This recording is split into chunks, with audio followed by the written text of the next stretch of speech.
it's amazing how many people want to help others and don't get a chance to do so. So you have to put yourself in the situation where you can find that person that wants to help.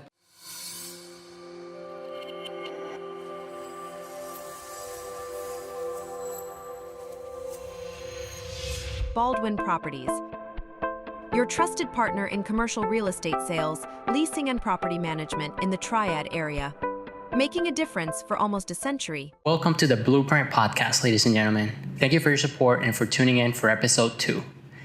Today, we're exploring the captivating journey of success and resilience with an exceptional individual.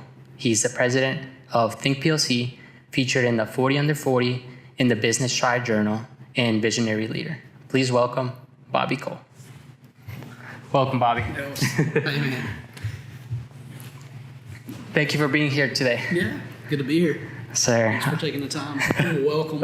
Yes, sir. I'm thrilled to explore the depth of your journey and with our listeners tuning in. You're good. Let's get into it. To get started, how did you initially venture into this industry? That's a good question. It goes back to being a young college student that had no clue what they wanted to do. God bless people that know they're going to be a doctor when they're 9 years old. Yeah. I wanted to be many things. That was probably the biggest problem. And I was pretty savvy with computers. And through sitting with an advisor at the local college in Virginia where I started at, they're like, "Oh, you like computers? We must stick you in a computer program." And I was like, "Yeah, computers are great." Yeah. And then the first 2 semesters were nothing but math. And I knew I was a student for it. And I had worked so hard, I think, to make it through that program that there was no going back. Mm-hmm. This is what I'm going to do. But so I was fortunate that I had a family member, my Uncle John, who's a pretty incredible guy. He had been in the automation sector of electrical engineering for some years, and a bit of a mentor. I just, was Uncle John. He's great. Yeah. And he would talk to me about what he did, probably more than other adults. They went home, they probably didn't want to talk about what they did. Yeah. I come from very blue collar, tobacco farming, coal mining background in my family. And so talking to him about something other than that was pretty interesting. Mm-hmm. And he directed me into the manufacturing world. So growing up, I would imagine that that what I learned was negative things about manufacturing. All you heard was factories closing, mm-hmm. people losing their jobs. And although that has been obviously a thing in the past, happens in every industry, it just seems like because manufacturing has such a large employee base, you hear about it more, it's going to be more newsworthy. Yeah. And obviously, 100 years ago, it was dangerous. Yeah. So one cool thing about that is being in automation, which is what you'd consider what we do in the automation sector of electrical engineering. We get to improve the lives of the people and actually improve the products that people touch. Mm-hmm. Yeah, I remember the first time I met you, I walked in and I saw the Krispy Kreme, the robot machine, or that was another one as well from the... Yeah, the Doosan coffee. Yeah. I think it's cool. Yeah, it's a little different. And we do a lot in food and beverage. Mm-hmm. So we can be doing anything from... making a part that goes on a fighter jet to a donut machine. Yeah, which is what I love about what we do. Mm-hmm. So what does your day look like? I mean, those two are pretty broad from, Yeah, what a day looks like. Not every day looks the same. It can feel the same sometimes, but my days start early these days. I get up often and I rush out of the house because I love what I do. I mean, I'm here usually in the mornings at 6 a.m. Mm-hmm. I've gotten to a point in my career where if I don't get these hours where everyone else is sleeping, I don't get things done. A lot of phone calls through the day. So I spend a lot of time on the phone, and I'm not someone who prides himself in being a person that likes to do such a thing. So I get here early and I get work stuff done. Mm-hmm. I'm usually tactically working on something to improve the business. I'm usually working on sales. I really influence sales throughout the organization. and doing the physical work. I do a lot of billable work, so I'm usually doing that, and then when as the day starts and the sun comes up, it's off to phone calls and everything else that distracts me. That's something I wanted to start doing, especially when I got into real estate. Waking up earlier, starting earlier, just outwork somebody else. It really is. And looking back on my career, and thank you for the nice things you said. I think I had a knack for working not harder than everybody else. Everybody works hard, I feel like, and they would say that. But working just a little bit more than the average person would. We all went to school where you had the guy that was just amazing. Like, how does he just know these things? Yeah. He just passes all the tests. I was not that guy. Me too. I'll just start with Me that. too. I would outwork that guy. And while you're in school, you're getting your education. You can only see so far, right? You can't see the forest for the trees. But in the real world, digging in and being a kind person and working hard will get you really, really far. Mm-hmm. Wow. How did you go from being a fireman to president of ThinkPLC? So you've done a little research. Yes, sir. A lot of people don't know that. My family, so my mother's a paramedic, a fireman, which is not many people can say that. Yeah. And so I grew up in that world, father as a coal miner and a mother as a paramedic. Interesting enough. So as she moved from being a paramedic into the fire services and more of my family being involved, it was like the natural thing to do. And I fought it. I fought it as long as I could. I didn't not appreciate it. I just felt like there was something other than what everybody else was doing. And it was a really interesting path. We're sometimes offered opportunities and we don't realize what they are or that they are opportunities while you're doing them. And that was one of them. I don't know if I appreciated it like I would now. This was pre 9/11. So, people I don't think had we weren't as welcomed as after 9/11 happened in 2001. And so just kind of interesting. I did a lot of training. I spent my weekends going through firefighter school, Firefighter 1, Firefighter 2, while I was going to electronics engineering school. So you're doing a lot. Hazmat, EVOC, so you can drive a fire truck. I did that. Specialty things in like say hazmat and heavy vehicle electrification. There's a lot more goes in that people don't understand.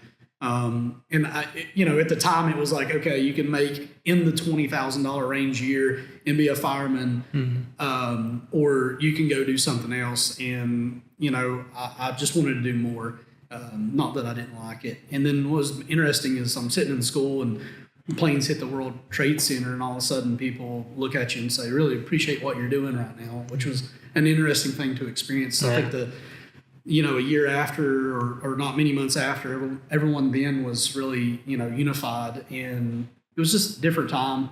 And hopefully we're not slipping back away from that. I think the country was more unified at that front. Right. And doing all this training class had nothing to do with the education I'm doing.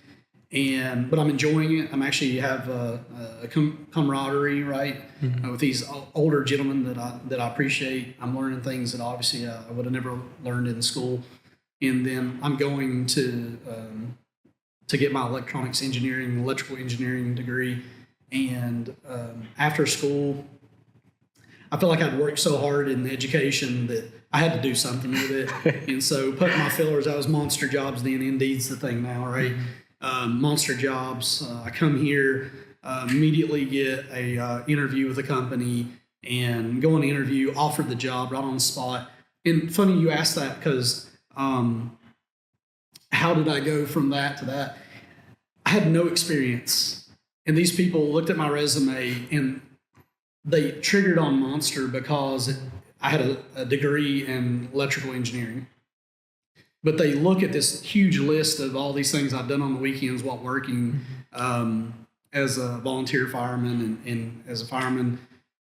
And the guy, it just kind of, I think people appreciated after 9/11. I think they were just more sensitive to that and appreciative. This guy sees that I'm barely like 21 years old, and he sees all this stuff, and he's like, wow, what's this about? Yeah. I come in, interview.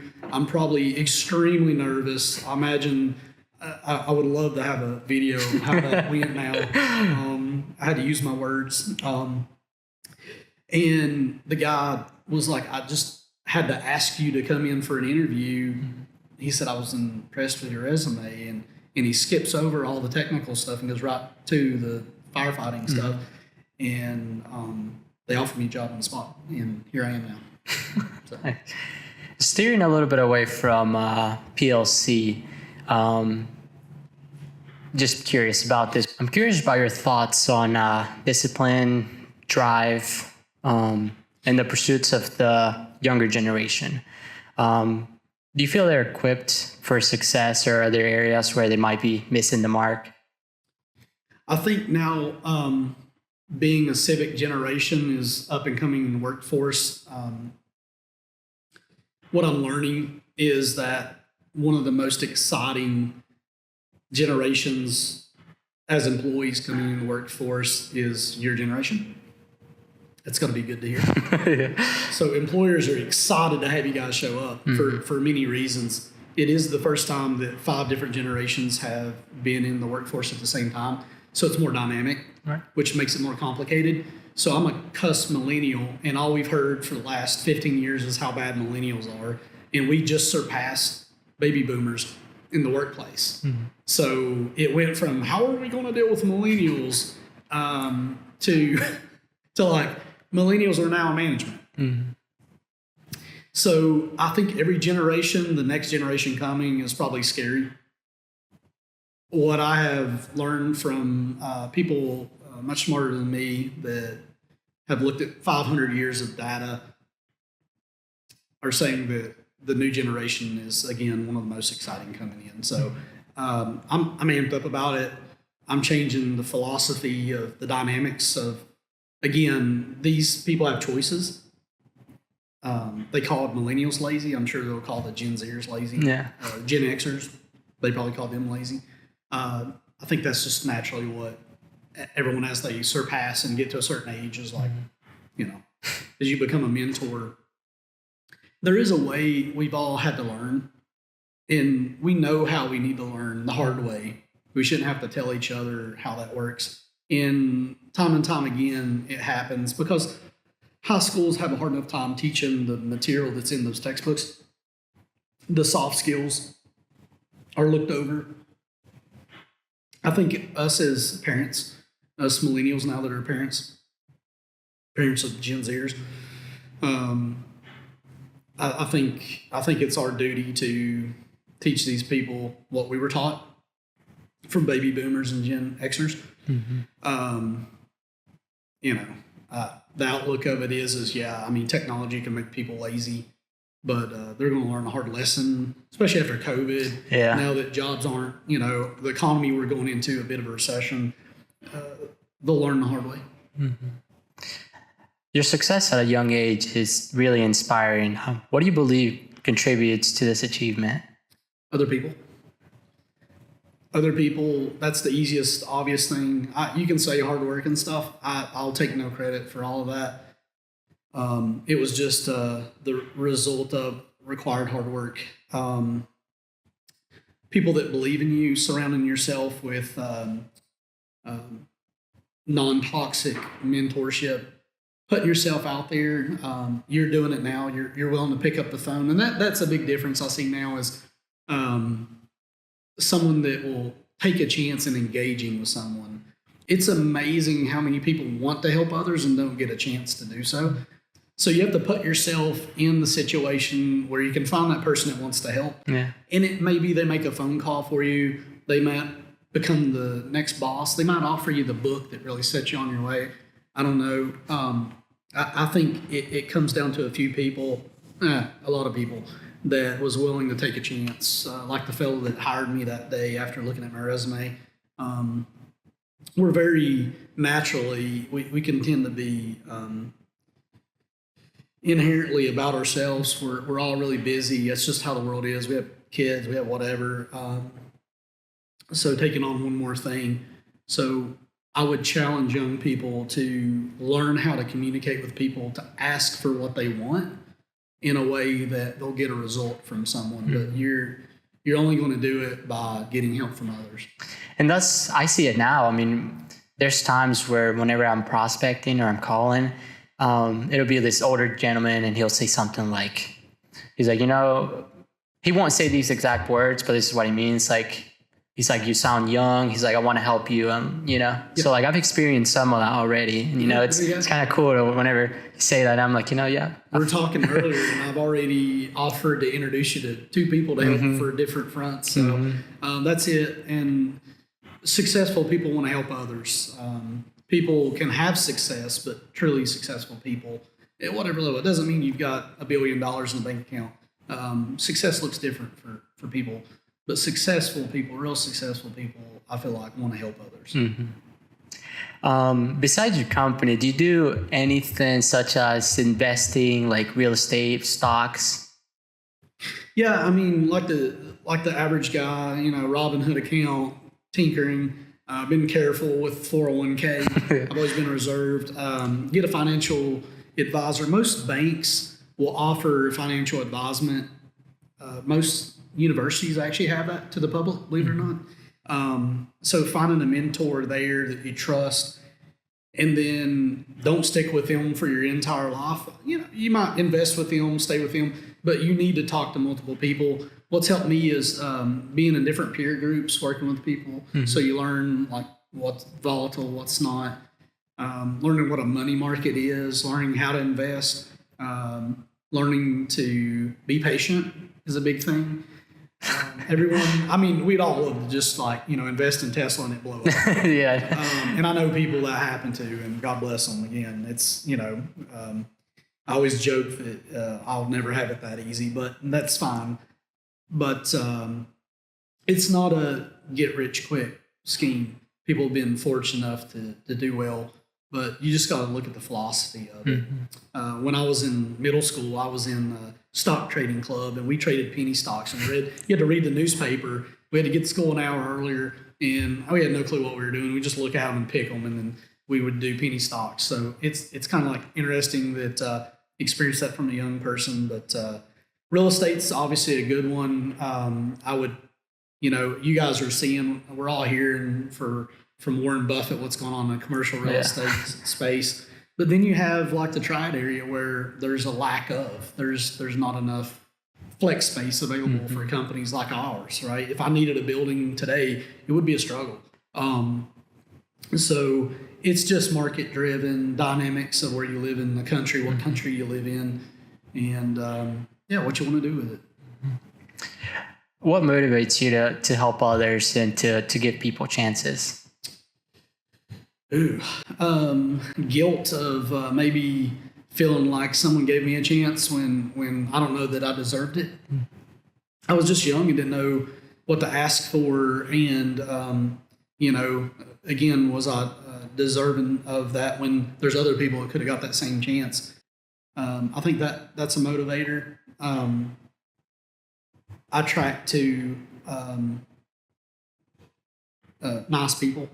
I like to, for some reason, I inherently attract to people that are non-confrontational, which is tough when you got to have a crucial conversation with two people that don't want to have confrontation. Yeah. So you have to build up this level of vulnerability in a relationship, whether it be an employee or a wife or a friend, girlfriend, where you can be vulnerable enough to just have that open conversation where you don't feel attacked on that front. But I don't know if I have a perfect answer for you other than I just feel appreciative of what's been given to me, and I think you got to just pass that on. What's something that you tell your 20-year-old self? 20-year-old self.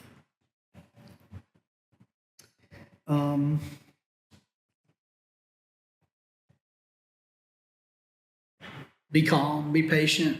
Obviously, it's not going to be easy all the time, but it'll be fun. You'll have fun. Stay the course. You know what I mean? maybe the Super Bowl score from the year after, so I could go back and win the lottery or whatever. It would be a very interesting day to be able to have that opportunity. And I'd probably be so surprised with myself I wouldn't know what to do, or I would just be like, quit being a dummy. You're 20 years old. You're a child. Yeah. You're not of the world yet. You know what I mean? That's what it seems. As a 40-year-old, I would probably be sad of how young I looked at the time. I know, that's why I started growing out my beard a little bit, because I looked very young. More prestigious. Yeah. I'd walk into places, and then, especially now, like in real estate, and they're like, how old are you? And I'm like, don't let it bother you. That used to bother me, especially at 24. I started teaching out of college, and we had a lot of returning from the workforce people back then, from the airline industry. And these guys were 60 years old. They were getting paid to go back to school. I'm 24, and I had a baby face. I had hair. It was jet black at the time. I stayed pretty well shaven for the longest time, and now I kind of grow a beard from time to time. But I remember teaching a class one time for industry, and they come in after lunch, and they're like, he's back. And then they're like, ask him, one of the guys, and he's like, Mr. Cole, how old are you? And I'm like, why? And they're like, well, we all took a bet, and it confused people as I become a more professional in my mid-20s, because I had that baby face like you do. But they knew I am teaching these 60-year-old men or whatever, maybe 30 years old. And they were very confused because I carried myself as an adult. And so I really enjoyed the fact that it threw people off. Now, as you get in your 30s and you start losing your hair and all that stuff, you'll wish you were back where you are now. So just enjoy it. Yes, sir. Even I talk to people sometimes that have been in real estate for a while, and they're asking me what I'm doing to like get listings or like get closings and stuff. And I'm like, I haven't even been doing it that long, but I was like, well, this is what I've been doing that's working. Yeah. And I don't know, it's kind of cool to hear that sometimes when they're like, what are you doing, whatever. Yeah. Well, I mean, you don't come off as just pure salesy. Naturally, you're a person that wants to help others. So it rings through the phone, I'm sure. I remember Lou telling me about he had a guy named Elvis that he was going to be making cold calls, and I said he's going to be the king of cold calls. Is what I told Lou. That was I didn't even know you then, and because the name Elvis, and so I think that probably rings through the phone as you talk to people and they get to know you for sure. I mean, you're out here to make a living. Let's set that straight. But at the same time, like you guys, and I know the group you work for, you genuinely want to put good people in their forever home, and make sure that they maintain a place to live. So I think what you're just experiencing is just ringing through the telephone because you're the king of cold calls. That's right. Try to. Yeah. What would you say are some of your biggest failures? Come right out. Yes, sir. Yeah, that's really good. All the mistakes I've made would be my short answer. No, that's a joke. Biggest failures. What's funny is some of my biggest failures this year, particularly, have been what I thought was going to be my biggest success. As an employer and a business owner, you're going to have waves of personalities come through your business. And what I hoped is that I won't be known for my success of what I've done. It'll be because I've mentored the people that work here, and I had that, which is incredible. So I'm only successful because they're going to be incredible people, or already are. I mean, they're already. We're seeing that already from some of these, and they come. Some of these guys have been my college students that have come here to work. And going back to your question, I'm trying to avoid. I'm just kidding. Sometimes that don't work out. They don't. It don't work out for various reasons. They don't try hard. They have issues. and that really hurts my heart more than anything. In business, I've made a couple business decisions where it usually comes from my success, someone else wanting to be a part of my success, and opening that up to the wrong people. I've experienced that. I sold a business at 27 years old that I went back for years and said, well, I wish I'd never sold it. Right. Was it a failure? No, because I was able to just recreate it and make it even better the second time because I was starting from experience and not from scratch. Yeah. Right. Everything's hindsight. It was a failure because it put me behind slightly. So that was probably, those two things are probably what rings home and probably just comes up in my mind is being those failures. Yeah. On the flip side of that, I mentioned earlier you were on the 40 under 40 in the Business Triad Journal. Can you can you talk to us a little bit about that? Well, you have to be under 40. It was really nice.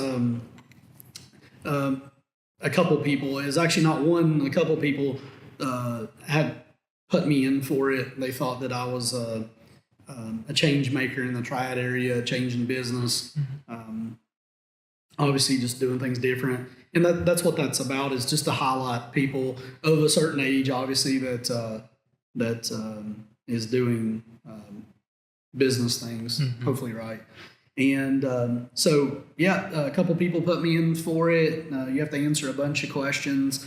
And it was really nice. We did it at High Point University, and we had Nito Cobain spoke to us on a video conference. And it's always incredible to have Nito, listen to him and just be a part of that. It's really, really nice to be recognized, not even just in your industry, because we have a very niche industry that to outside the industry. What it does get you is a lot of solicitation from local vendors, bankers, and financial wealth people. So be ready for that. But it's all good. It just amazing night. My parents were there. So it was big for them to, it'd been a few years since the graduation, obviously. Yeah. So, and my neighbor, God bless him, he came. He's just retired. He's like, yeah, I'm gonna be in the 7 under 70, just joking with me. But it's really cool. Yeah, I know. I'm looking forward to that 30 under 30. That'd be pretty cool. You're on track. Thank you. Why do you think people want to change? It's hard to get out of your comfort zone, or follow into your parents' footsteps. I mean, me and my family moved here when I was in 3rd grade, trying to make a change. I mean, why do you think a lot of people are searching for that? I think most people fight change because it's the science behind it would say it's the art of the unknown, right? I think it takes special people to actually implement change. We talk about it. We can talk about being in that, that terrible relationship, and we'll stay in it for years and years. We'll talk about that problematic employee, but he'll stay employed for, years and years and years. So I think we naturally want to discuss change, but I think naturally for us, it's not to change. How would you define success? It means different things to everyone. And how has it changed your definition throughout since you started? Defining success. The easy one is success in what? You know what I mean? I'd have to turn that back into a question, and that's the question that you always should be asking yourself. And we find this with really famous people. We find they're extremely successful in their music career, but their life is a wreck. Yeah, right? They get into drugs and abuse and things like that. And so success to me is more of a holistic approach. It maybe not is amazing on any front because that's just life, but it's that you're maintaining a very, very safe life where you're managing good things at home and you're managing good things at work. Because the fact for me to sit here and say that every day is lovely and I don't deal with contentious things would just be false. There's no one that runs any kind of business of any substance, whether that's a lemonade stand or an automation company, that could say that every day is just awesome here. You want it to be. Like you got to get out of bed saying, I got to make, it's a new day. We're starting over. And if you listen or read Jeff Bezos, read his book, which by the way, he's actually a really good writer, right? So he talks about getting out, and every day is a new day. It doesn't mean you forget what you did yesterday, but today's a new day. You get another chance to make things right. And that's the differentiator. For everyone listening in, what is something that you want them to take away? Like, what is something you're like, if they forgot anything from this conversation, I mean, what are your thoughts on? I think if I was to sum it up, that, work your butt off, stay the course, literally get on a whiteboard and define what success is for you. If I've rounded up all these questions you probed me with, and stay babyface as long as you can. I'll try. Thank you. I really appreciate you doing this. Thank you. Yeah. For everyone tuning in, comment down below something you found valuable or anything that made you reflect on your career or life choices. Thank you for tuning in, and we'll see you in 2 weeks.